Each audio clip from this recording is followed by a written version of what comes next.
one of the best ways, and we'll get to rain barrels, like I mentioned, but really I want you to think a little bigger about all this abundance of rain coming off that roof and where it's going and what we could do with it. And so one great tool is to create a self-watering garden. And this can be geared to promoting and encouraging birds, bees, butterflies to your yard. And who wouldn't want an easy landscape bed, a beautiful addition to their yard that takes very little effort once it's been established? And so here's an example from A&M. And on the left, it doesn't look like much, but you can see that it's a depression. It's holding some water. Now this water will dissipate over a day, maximum 2. We don't want it to sit any longer. These are not designed to be ponds, but they're designed to help hold some water long enough to really let it percolate down into our soils. And then just like a living sponge, it holds that rainwater down into the soil. The plant roots really help to draw it down further. And then in a year, just 1 year, you already see this huge difference in growth. And just like any landscape bed, it takes 2 to 3 years to really see the maturity of the plants. And so this self-watering garden is just going to get better and better and look more beautiful as it fills in and those plants reach maturity. And so this is in College Station, where they do get a little less rain than us, but the principle and the value apply here too in the Piney Woods. And so a couple basics of a self-watering garden. You do want, because we're going to be digging a bit of a hole to hold more of this water temporarily, you want to locate it 10 feet or more from the foundation of your house, just so it doesn't affect that, because we usually are all slab on grade or pier and beam, even more so. You don't want anything undercutting the structure of your home. And so we, as in this example, can see that it can be fed close to a downspout. We have a downspout here that's entering this little garden. You don't have to, if you don't have gutters on your house. There are definitely ways to direct water here. This can also just be in a low spot in your yard that you have difficulty with, anywhere where naturally water wants to hold. So you definitely want to find something down slope because of the nature of water collecting in the low points. But we can create that too. And you can see that there are some rocks near the entrance just to help to break up that water and reduce any erosion. We've got our plants here. They're growing nice deep roots down through this amended soil that we'll talk about. And it's really helping to percolate water down into the soil, which even existing plants like this tree will really appreciate, because those roots will access this water too, especially in places where we often have trees kind of impinged upon by hard surfaces, like this woman standing on perhaps a path, sidewalk, that kind of a thing. Because obviously the rain isn't percolating down through that area, and then the tree can get more of its needs met through the bottom of this basin. So let's look again at a cutaway of building a self-watering garden. Again, this one's being fed from a downspout, but like I said, it just needs to be on a low area. And so we want to dig down into that basin anywhere between 6 and 12 inches. This is often determined by your specific site, any existing trees or plants that you need to work around. We definitely want to make sure it's not on utility lines, just like any good practices for digging deeper stuff in your yard. You don't want to dig up your own irrigation line, your utilities. Definitely call before you dig. But go down if you can a foot. It just helps to make even a bigger living sponge down there. And so we want to take some of that excavated soil and if need be, build up a bit of a berm. Like we saw in that A&M example, there's like a little bit of a lip around it to really help keep that water in. But know too that for every entrance, you will always have an exit. So even on one of these self-watering gardens, you are going to have to keep in mind that there will be rain events that overtop it. And so where's that water going and what's a good place to direct that? And making sure that that berm, like we see in the example, has plants on it to keep it from eroding or has some bigger rocks on it to keep it stable and keep it so that that water is retained as much as possible, but has a good place to go when there's too much. And so to get this all to work, you want a relatively level bottom because of that whole concept that we're creating a bit of a dish. You definitely don't want to hard pack that bottom in any way, shape, or form because we're trying to get aeration, we're trying to get movement in the soil, we're trying to get earthworms and critters to help pull that water even further, make spaces for roots of the plants that we are putting in there. And so you can break it up with a rake or a digging fork. Definitely don't want to pack it down like you're going to lay concrete on top of it. Really take a look at your site and for the sun exposure, especially within our piney woods and the existing tall trees, it could be a case that say on this side, this tree is casting more shade on what would be the exit in this garden than perhaps on this side. Or the house and the tree might actually cast quite a bit of shade on this.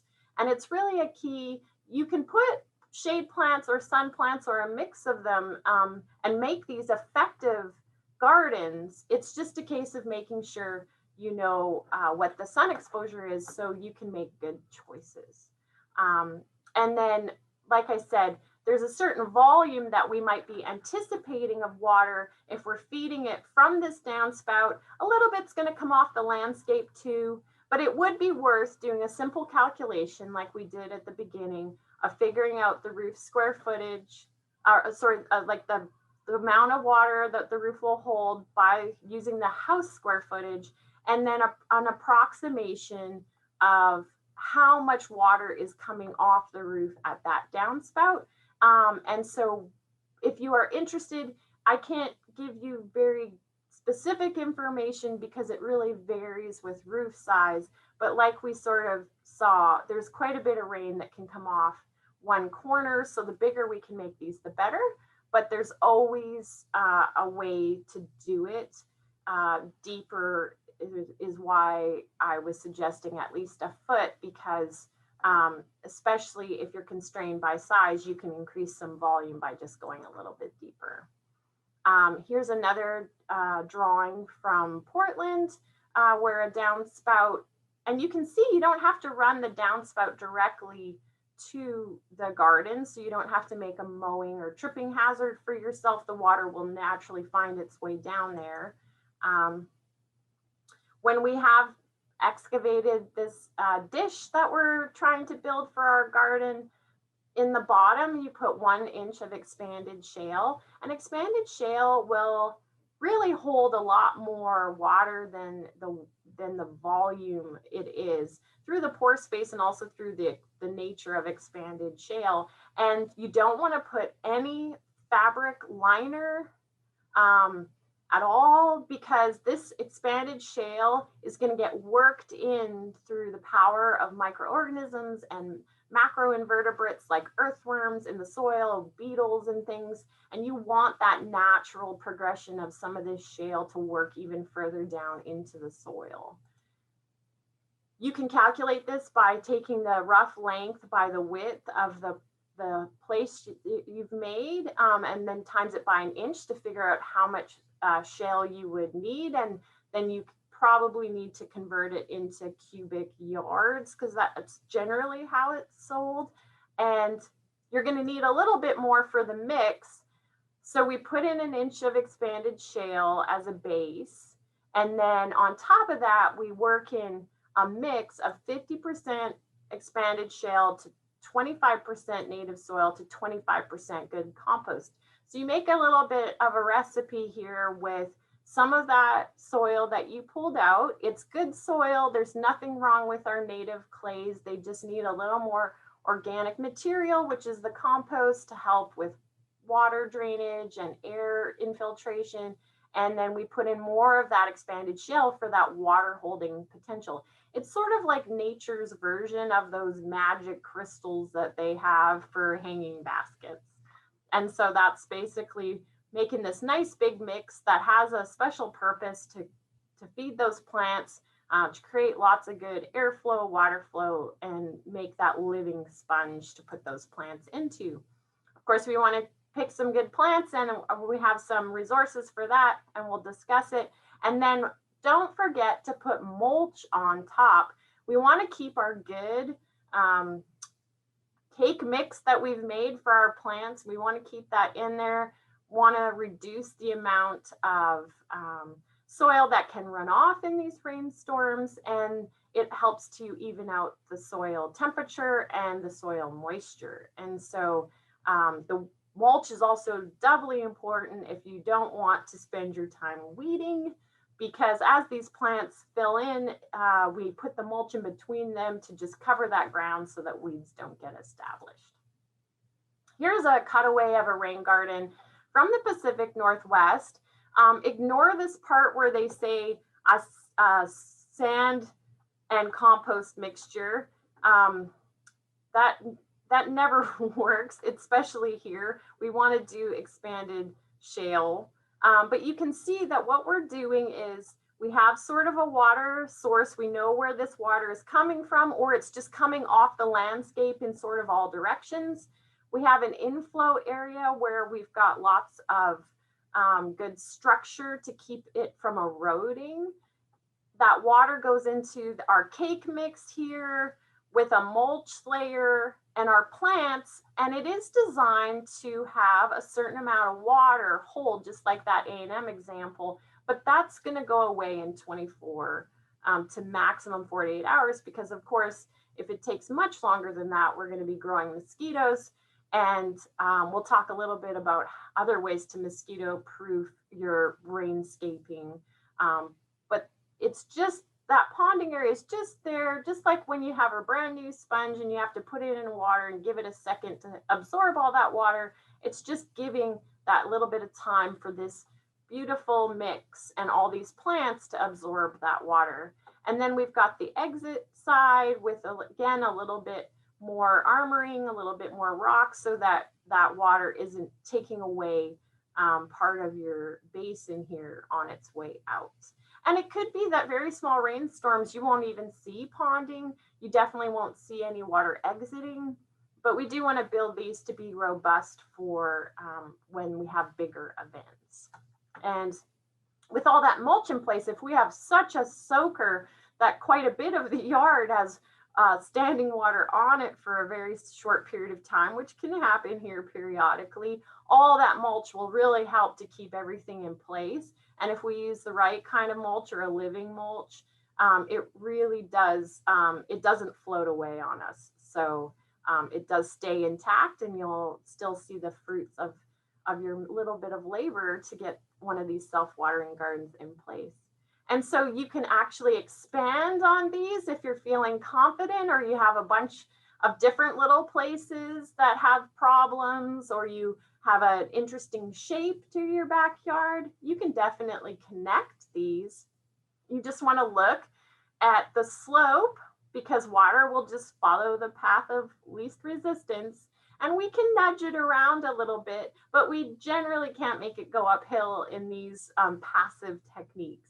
And so if you look at sort of the way one might flow into the other, quite often you can employ some of what nature does and use some curves, use meanders that can help slow water down and help to make it settle. So in this case, we have a downspout. It goes into this basin, And then the lowest point on this basin is on this side, which it now goes into this basin. And here now the slope goes this direction. So we have it go into this basin. A little different situation on this side from this downspout.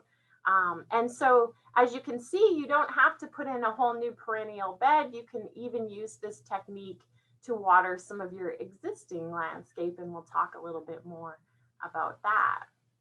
So in choosing plants, I'd really encourage you to show your Texas pride. And just like Texans, I'm not a native Texan, but I absolutely love my adopted state, right? I got here as fast as I could.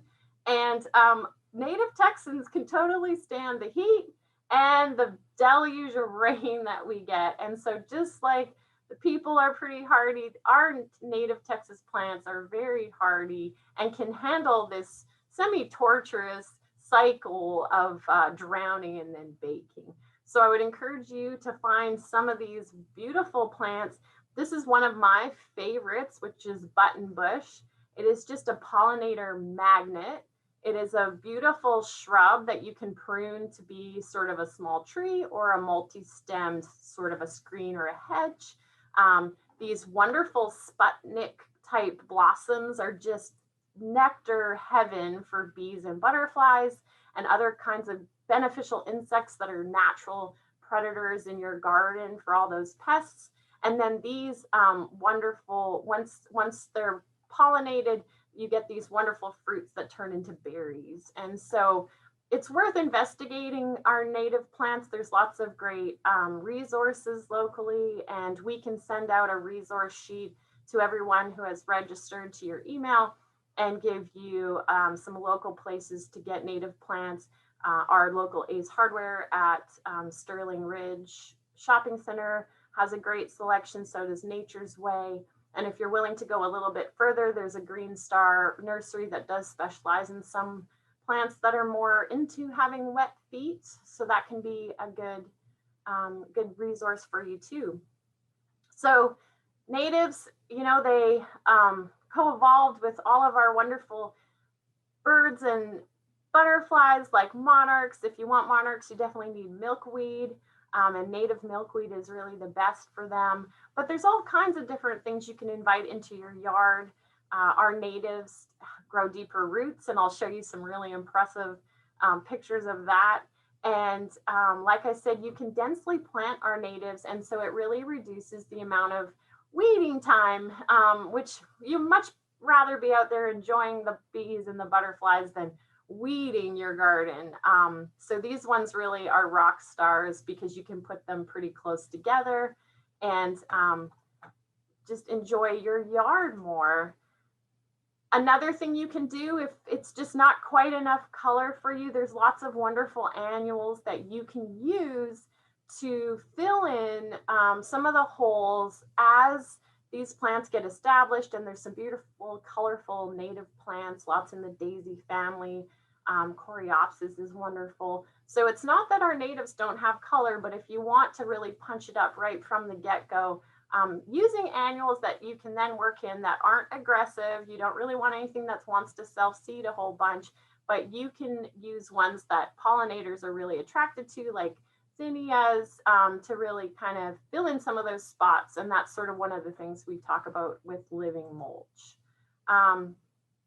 So when we talk about roots, if you look at non-natives, these are some examples of what you might have in your yard, and they're wonderful plants. There's nothing wrong with them, but when we compare what we have available from our native plant stock and just the function that they serve and the value is in this portion here in the soil, where we're not necessarily noticing this because we can't x-ray the soil like they're sort of showing us here, but you can see that something similar is just able to reach way further down for water.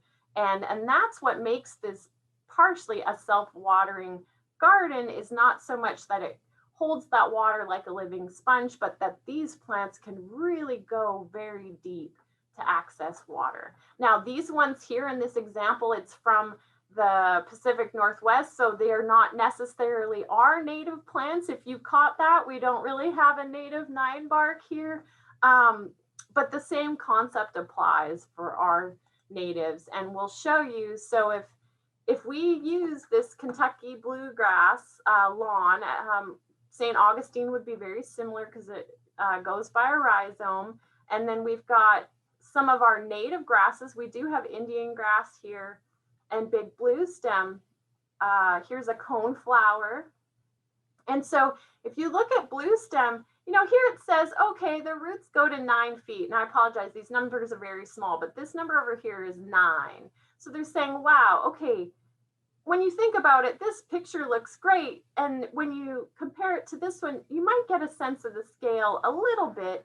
But really, when you look at what probably some graduate student had to do was tease all of the soil off this root mass. This is a picture, a real picture of big blue stem. And I can tell you for certain that this gentleman here on the right, Alex, he was one of my technicians, and he is over 6 foot tall. So this is what these plants, and it doesn't mean that they're thugs. Like, this is quite a nicely contained little plant that's got some great height, right? It is a little bit tall. It's almost like you could use it instead of a shrub to screen something, to create some height behind some of your perennials like coneflowers or black-eyed Susan. But look at this impressive reach it has into the soil. And so that's just available to us. And we definitely would win a little more, especially from a water standpoint, if we use more natives. So this might look a little bit complex, but you can work one of these self-watering gardens in against some of your existing landscape, like a big tree or some shrubs. You just have to be mindful of how these level changes change how much water would be available to the plants in each section. And so where this might look like the middle of the garden, because it's raised up, it's actually not getting as much moisture, which this tree actually appreciates. And so partly we have to match the right plant to the right place. And so really taking a moment to get familiar with our plants and which ones want a little more water and which ones want less will really lead to some success. And so this is an example out of Tucson. So you see a lot more of the cactus, which are native to that area, but the same applies to us. And if you want to learn more about water harvesting, there is an amazing amount of knowledge in these books here. And I have a shout out to Brad Lancaster at the end, who was one of my instructors for my certification, who's got these great talks on YouTube, TED Talks. I really suggest checking out harvestingrainwater.com if you're interested in taking this to the next level, because it could really blow your mind. So, but getting back to these basins, we can really make them different. We always want to group by sun exposure, and then putting the ones with the needs for wet feet at these low points. But like I said, we can build low points wherever we want to sort of put them, and it doesn't have to look like a big saucer all the time. So you can get a little creative. Like I said, use some curves and meanders. You can use the variation in slope on your yard if you have it to your advantage, and really create these different unique pockets for plants. You want to, of course, keep the ones that want a drier soil on the top of the berm. It doesn't have to be a barrel cactus or even prickly pear. We have lots of great natives that really will take quite a bit of drought, like lantana, some of our grasses, and we'll get into some of the specific plants. And those can be used throughout your yard if you want some plants that just sip a little less water, look really good all year without a lot of maintenance on your point. And also Woodlands Water, we'll talk a little bit about the incentives they offer, but they have a great plant list. to tie to those incentives, and they have lots of good options for low water need plants. So some of the plants for the bottom of any kind of the wettest part of any one of these self-watering gardens, there's some real beautiful winners out there in my book. I love this white top sedge. It looks grassy, but it has these blooms, you could say. It's not technically that, but they have these wonderful blooms that look quite a bit like our native spider lily, which is also a great option for the wettest parts. If you go to the Shadow Lake Marsh experience, you can see a beautiful amount of this lizard tail. This is just one plant, but it looks really good in mass. So if you want to put some of these in the bottom of your basin, I would suggest using 3 or 5 or 7 plants all together, because it looks so much better all grouped. It'll look a lot more intentional, and also for the pollinators, they can find it better when it's a big group, and we'll talk a little bit more about that. But don't be shy when you find something you like. If you really like these southern iris, buy a bunch. Multiples of odd numbers are usually what designers go with, because it's pretty pleasing to the eye, but just fill your site. With things like these, it will be a little less noticeable if you buy 4 plants, because there's lots of stems coming out from each one. And so depending on how much of a shoulder you have or how steep your self-watering garden is, you might have more or less of a space that's not quite the bottom, but it's not really on the slope. These are some great plants. I was recently in Arkansas and I saw a cardinal flower growing out of the middle of a stream bed that didn't have water at that time. It was all rock. But this thing was just blooming away because, like we noticed with the roots, it was able to get the water it needed, even though it looked like it was baking out in the sun. They do like sun, and they're a wonderful magnet for hummingbirds and other beautiful things, butterflies. Indian pink is a really sweet little plant. It just blooms in the spring when we're wanting some of that and first pop of color. And liatris is a great plant that's pretty tall, pollinator friendly. So these ones will take a little bit more water. Inland sea oats, I don't have a picture. It's one of my absolute favorite plants. It's not really a grass, but it has that grassy look to it. It'll take some shade if you have a lot more shade.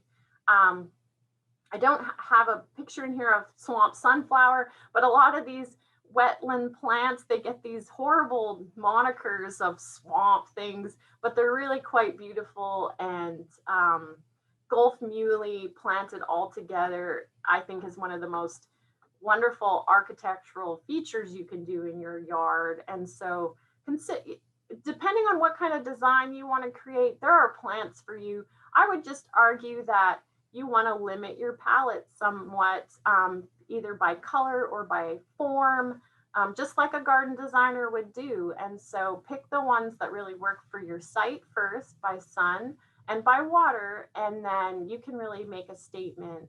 It doesn't have to look like a tangle. Here's a wonderful little selection of all really pale white blooming things. They would do well on the margin. Again, this button bush, quite lovely. And start to think about differences in levels. So buttonbush and swamp hibiscus, there we go again with these names, they are shrubs, so they would be great to give some height and some structure, a look through the winter when a lot of things don't have leaves. At least they create a form. And then we can work in things like aquatic milkweed, which, even though it says aquatic, it's pretty tough.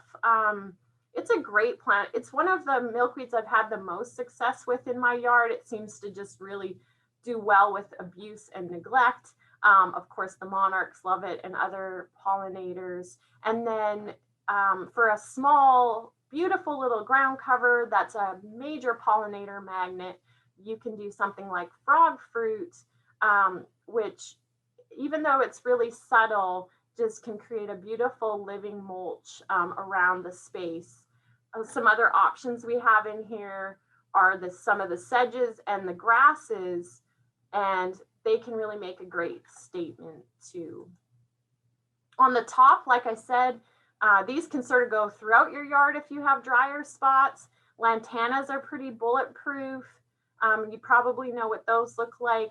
Our native, there's so many native milkweeds here, and so this is one of the ones you might have a better chance at finding. That's not the tropical. It's all orange, whereas the tropical will be sort of reddy orange and yellow. This butterfly weed is just such a beautiful plant. And of course, again, with monarchs and butterflies, yarrow blooms throughout the year and is a real haven for beneficial insects that would, again, be natural pest control in your yard. We can get some real beautiful height with something like a Maximilian sunflower. These are super tall. They're probably some of the sunflowers that you've seen if you're driving towards hill country, just sort of on the sides of the roads and the edges of fields. Beautiful statement plants that really don't need hardly any water at all once they're established. Again, there's Turk's cap in there. That's the first thing on that list. I think Turk's cap is a real underrated shrub. It is one of the hardiest things in my yard as far as not needing water and looking great without a lot of water, and then still pulling in hummingbirds and butterflies all year. And it has such a nice long season of bloom. So we talked a little bit, touched on some of the building blocks you want for a pollinator garden. This applies to a self-watering garden, or if you want to do any other invitations for pollinators in your yard. Quite often these plants do need a sunny spot, but not all of them. And of course, we talked a lot about planting natives. They do have a little bit different water requirement about adding a puddle. And we do have some online resources for creating a poly pool out of a plant saucer. And so you can check that out. 3 seasons of bloom is really important. So there's always something to nectar on in your yard. There's always a source of energy for them. And if you want specific things like a monarch butterfly or a swallowtail, look into what their host plants are, because they're not just looking for nectar, they're also looking for places to lay eggs and create caterpillars and more butterflies. Of course, we want to avoid pesticides. If we're inviting pollinators to the garden, they are going to be affected by pesticides just the same. Most of them are pretty broad spectrum. And we talked a little bit about these dense color blocks. Insects, they're flying through the neighborhood, and they're going to be attracted to a bigger, denser block of color than if we just put 1 or 2 of something. So really go for broke and pick something you really like and put 5 or 7 in, and you'll really see those pollinators start to gravitate to it. And this is part of our Plant for Pollinators resources, and there's tons online, and I have a QR code for you and lots of good stuff you can check out. Here's some of the real rock star plant families that you can use to get all kinds of good insects in your yard, not just bees and butterflies. And then of course you'd have to put them in the right place and the right amount of water, but the mints, the daisy family, and anything that's sort of in the parsley family that looks like Queen Anne's lace, those are really awesome groups of plants, having a variety of bloom sizes. If you think of tiny little bees having tiny little proboscis, they need tiny little flowers. And then some of our bigger bumblers, they can get in these giant flowers. And so having a variety of bloom is really important to draw in a bunch of different native bees and butterflies. And then, of course, if we want to target more seeing birds, if you're an avid birder, we have these great Joy of Birding classes that I encourage you to look up. And a big thing about attracting birds is building structure. So they're a little bit picky as far as not wanting to feel like their back's exposed while they're foraging or while they're in your bird bath, that kind of a thing. And so creating really a layered effect, just like the forest goes a big way to attracting birds to your yard, not just having things for them to eat, which of course is super important, but having lots of places for them to land, targeting ground feeding species with some more like low shrubs and things, insect feeding species with more of like our taller plants and trees. And of course, any of this concept can be worked into a self-watering garden, including adding some vines and really going vertical that way. Of course, the mulch we're putting down on these self-watering gardens is super important, like we discussed. You can do a natural mulch. You probably have lots of pine straw, fallen leaves in your yard. That's absolutely great mulch. Just leave the leaves, don't have to spend any money. If you want something that's just a little bit more even aesthetically, you can go for coconut coir, or wood chips are a great one because they hold quite a bit of moisture too. And when they're fully hydrated, they stay in place really well. You can go for a living mulch, which like we talked about are ground clovers. So just low growing plants that fill in. In the very beginning, you're going to have to use probably some natural mulch in addition to your living mulch, but it'll take over time and be a wonderful cover for the taller plants. You can use things that are traditionally an annual cover crop like clovers or buckwheat. And we always want to work in that life. So leaf mold compost is great. Nature's Way's got some good stuff. You can do aged manure. One of my other mentors is a huge, big fan of a product called Black Cow with a K. It's aged manure. It's a great slow release source of nutrients. Of course, you can make it yourself, right? Today we actually have a compost class going on in parks. And so we'll have another one next month and all through the winter once a month. So if you're interested in making your own compost, you can definitely come out to one of our free classes and spend an hour on your Saturday morning getting your hands dirty, that they are in person. So it's a wonderful start to some confidence in building compost. If you've done any of this in your yard already, or if you get one of these self-watering gardens going, you've probably ticked all the boxes to qualify your garden in our Plant for Pollinators registered garden effort. And so you can scan this QR code for more resources, and also the sheet that we use to just fill out. You just sort of say the number of the plants you used and the different strategies you have in your yard for creating a great garden habitat, and be part of one of the small little habitats we use to connect our bigger forest tracts all through the neighborhoods, give pollinators like little way stations on the way between the bigger parks and preserves around the woodlands. And so you can also get rewarded. The village with the most gardens wins scholarship money every year. So tell your neighbors about this. So even if you're just interested in working on rain barrels, you might have a wonderful garden that's already qualifies to help win some scholarship money for your village. Last year it was Indian Springs. So check that out, use that QR code. We can also send out that link with other resources to your email after the class. So just to recap on the self-watering garden portion, then we'll take some questions and give everyone a chance for a break.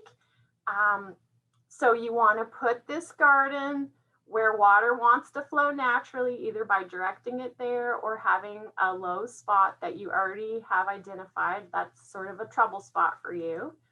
You want to prepare the space, like we said, digging it down, adding expanded shale and our wonderful cake mix of shale and natural soil and compost. I would encourage you to show your pride with Texas natives. They will take a beating and keep on ticking. How much light does it have? So that will really help you narrow down the plants that will be most successful in that space. Make sure you know how much sun and shade, and it might be a little tricky with our existing landscape. And then share with us. We would love to see your pictures.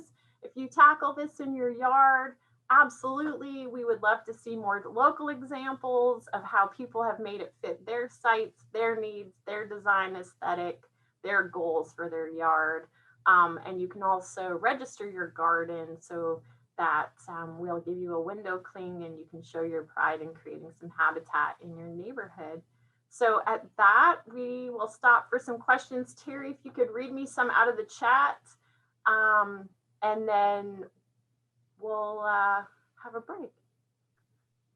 So Megan, you talked a little bit about the use of perhaps some rocks on edges that help break up water, but talk just a minute more about whether there's any real advantage to having pebbles or gravel or whatever anywhere else other than to break up the flow. Are they good or bad within these gardens? It's always going to be good, especially if we're not using one of those liners, so that rocks will, some of them will eventually get sort of turned in by just the natural processes in the soil. Definitely bigger rocks are going to do more to keep a slope on the sides or to really deal with places where water's coming in. But yeah, rocks are a good thing. I wouldn't be buying necessarily bags of rocks. You can totally use a gravel mulch if that's appropriate for your site. I don't favor it so much because if you do have to weed it, it's just a little bit more difficult to get a trowel in there or to get a rake in there. So I'm not a huge fan of just like blanketing everything in gravel mulch, but we'll show a little bit when we talk about directing water a little more how rocks really are important and can be very valuable. So I would say there's no harm in adding some rocks to that self-watering garden. I just, in our climate, I wouldn't favor using them for the only mulch, just because you're going to get frustrated with weeds. Weeds will find their way down there. I would favor like a really thick layer of pine straw or wood chips. They just don't seem to get the same foothold, and everything just breaks down and feeds the soil anyway. Whereas rocks, they're pretty inert. They break down at glacial time frames. So that answers the question. If you will put on your Master Gardener hat for a minute, let's talk about a couple of things that we might see here in our yards, and that is fire ants. So have you any advice about in creating the garden or locating it, dealing with fire ants? Oh gosh, I feel your pain. Fire ants are tough. I battle fire ants in my own yard. I'm also very allergic, so I'm really heavily invested in not having fire ants. In my experience, I have more problems with fire ants with potted plants because of that difference. They seem to love this difference between a hard thing and the soil. And so you can find that sometimes if you're placing these big rocks around these gardens, you might find that you've created a spot where they like it. I would say it's just sort of like landscaping either way, that if you do have fire ants, you might see them in one of these self-watering gardens. But I don't think it's going to attract them necessarily.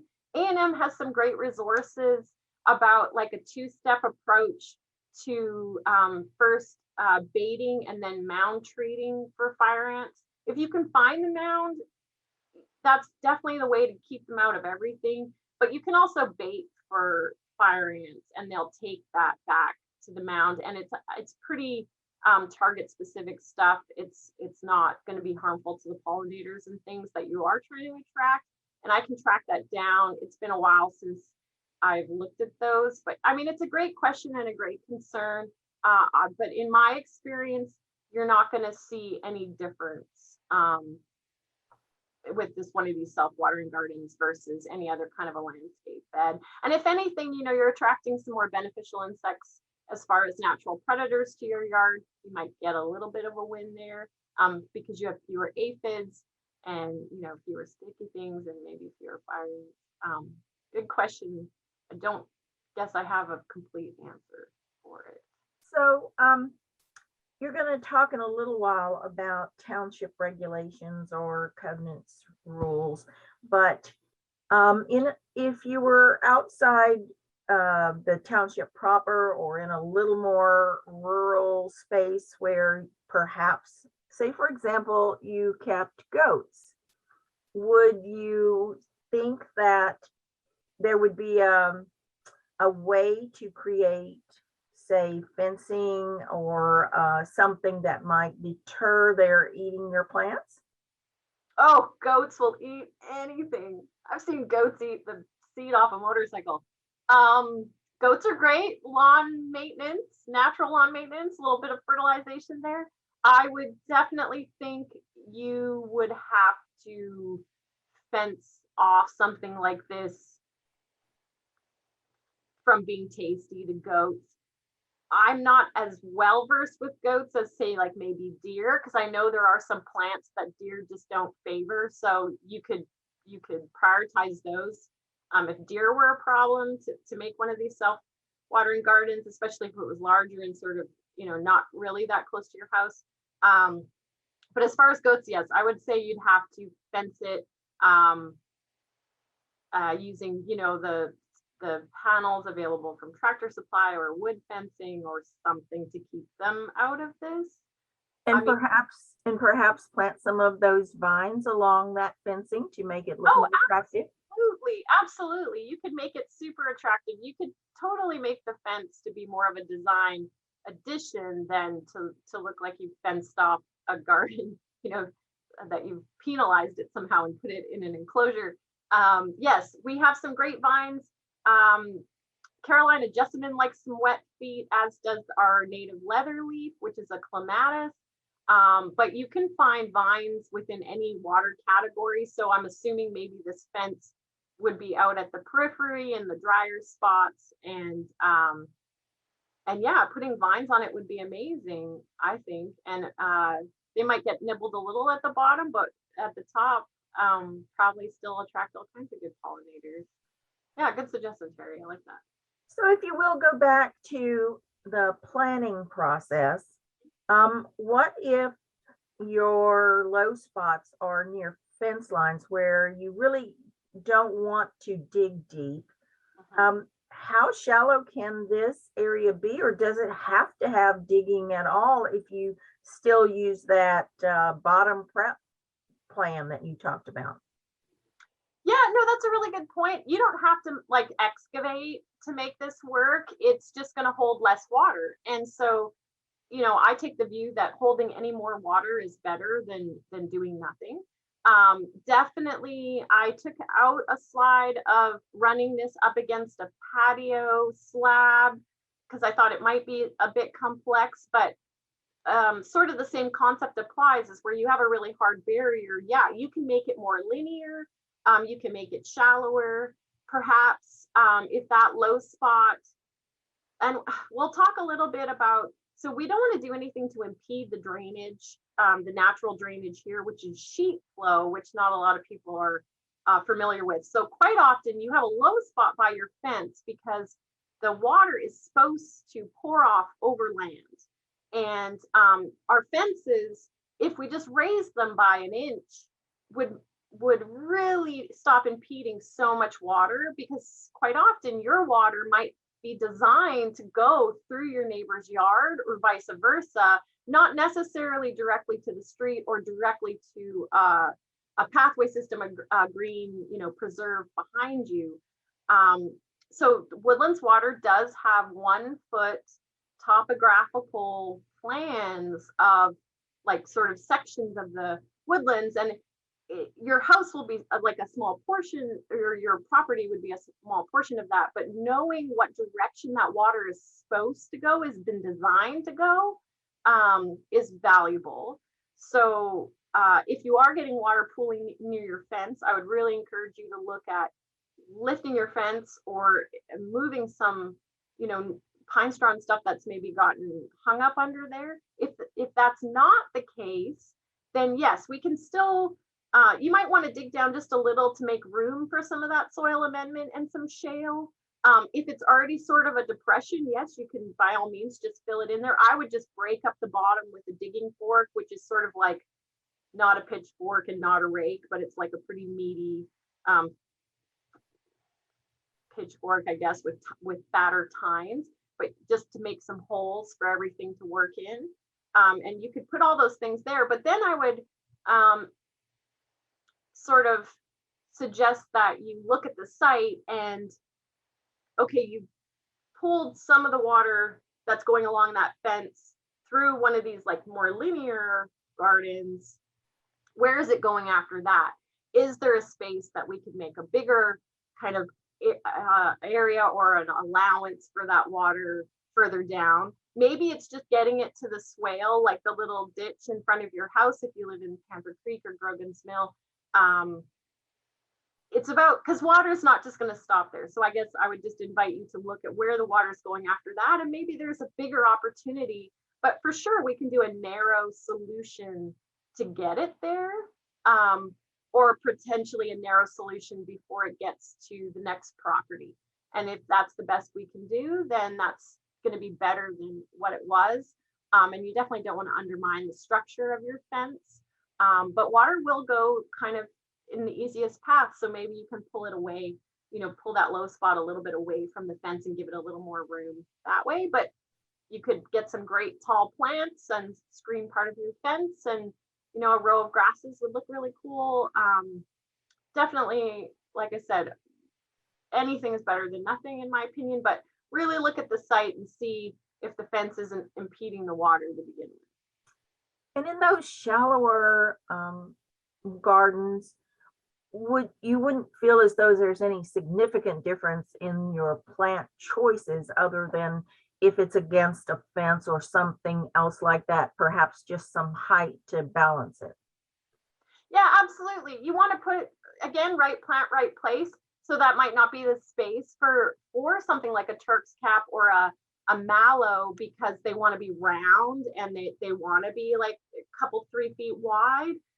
It might be a way better spot for vines to grow on the fence, or to grow on, you know, some metal structure in front, or like grasses, nice tall and columnar, or even some of these tall sunflower type plants. Yeah, absolutely. I would just say it's still right plant, right place, but you still have lots of plant selection, and it's not really determined by the roots so much as just how much plant might want to get towards your fence, you know, and then you're just sort of creating a moisture issue between the plant and the fence. So yeah, just go for something that wants to stay a little bit more compact, and I don't think that limits you too much at all.